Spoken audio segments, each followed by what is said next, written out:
J'ai maintenant l'honneur d'inviter Son Excellence Madame Judith Suminwa Tuluka, Premier ministre et chef du gouvernement de la République démocratique du Congo, à prononcer son discours.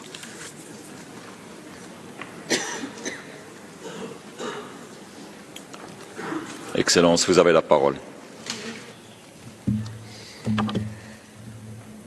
Monsieur le Président, permettez-moi de débuter mon intervention en vous adressant mes sincères félicitations pour votre élection à la présidence du Conseil des droits de l'homme, pilier essentiel des Nations unies.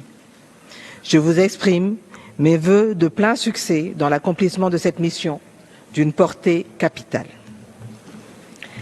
Excellences, Mesdames et Messieurs distingués délégués, c'est avec gravité que je m'adresse à vous aujourd'hui, au nom de Son Excellence, Monsieur le Président de la République, Félix-Antoine Tshisekedi Tshilombo, ainsi qu'au nom du peuple congolais.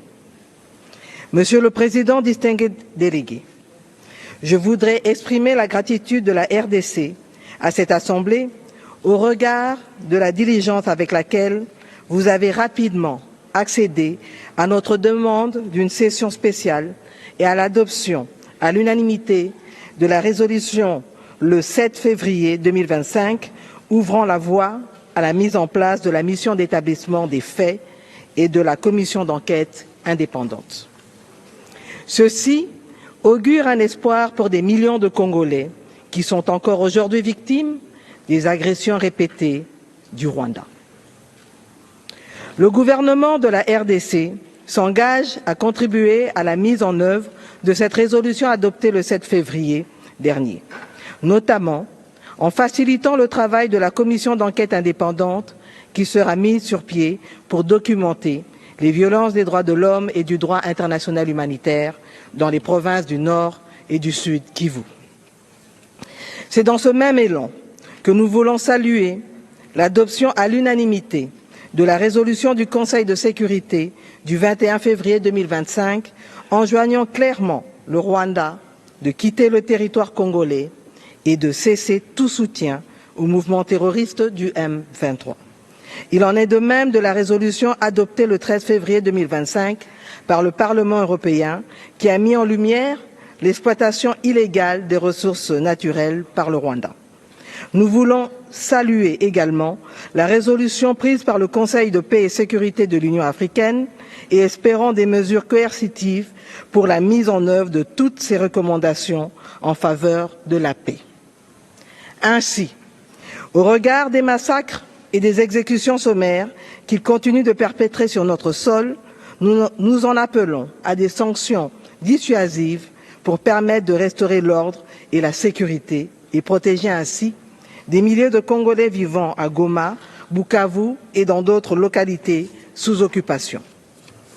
Nous continuons à ce jour d'enterrer les morts que nous n'avons pas cessé de dénombrer et de compter, des millions de déplacés sans abri dont la plupart des camps ont été détruits par les forces d'occupation. La situation sécuritaire et humanitaire dans l'est de la République démocratique du Congo a atteint des niveaux alarmants. Selon les chiffres du ministère de la Santé, depuis le mois de janvier 2025, le conflit a provoqué, entre autres, la mort de plus de 7000 compatriotes, dont plus de 2500 corps enterrés sans être identifiés et plus de 1500 corps traînent encore dans les morgues. Plus de 215 cas de choléra identifiés et plusieurs cas de Mpox non pris en charge avec risque d'expansion.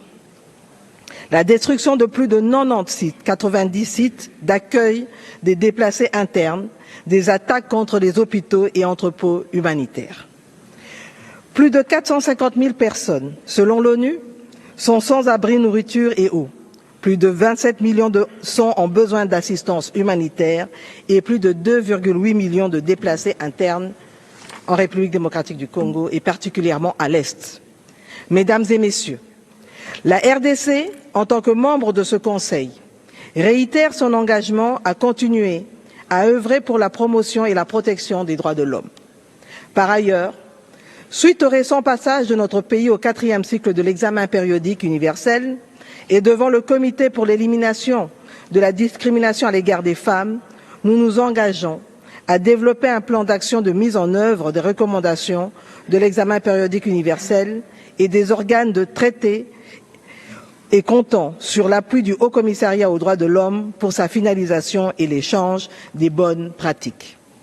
Faisant suite au discours du président de la République devant cette auguste Assemblée lors de la 52e session, nous continuons de travailler dans d'autres domaines clés, notamment la justice transitionnelle, l'amélioration de la situation des femmes et des enfants, ainsi que celle des conditions de détention des détenus selon les priorités fixées par mon gouvernement.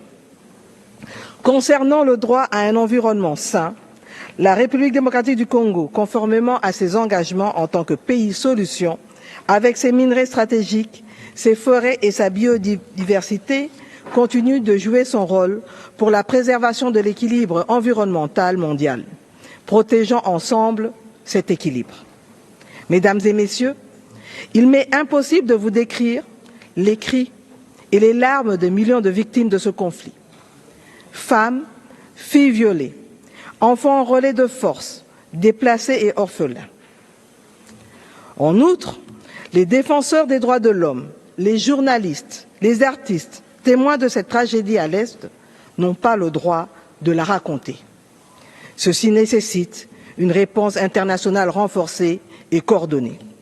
Nous appelons donc la communauté internationale à renforcer son soutien humanitaire, à fournir des ressources pour permettre une bonne prise en charge des milliers de blessés, de déplacés et de s'assurer du respect du droit international humanitaire, car ces principes sont essentiels pour sauver des vies et alléger la souffrance des Congolais.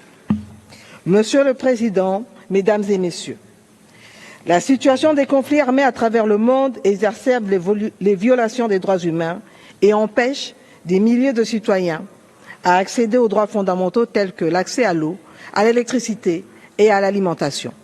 Ceci n'est pas seulement le cas en République démocratique du Congo, mais notamment au Soudan, en Haïti et en Ukraine. Pour y faire face, mon pays soutient la nécessité de lutter contre les causes des conflits et imposer la paix dans le monde par des mécanismes de justice transitionnelle et de lutte contre l'impunité.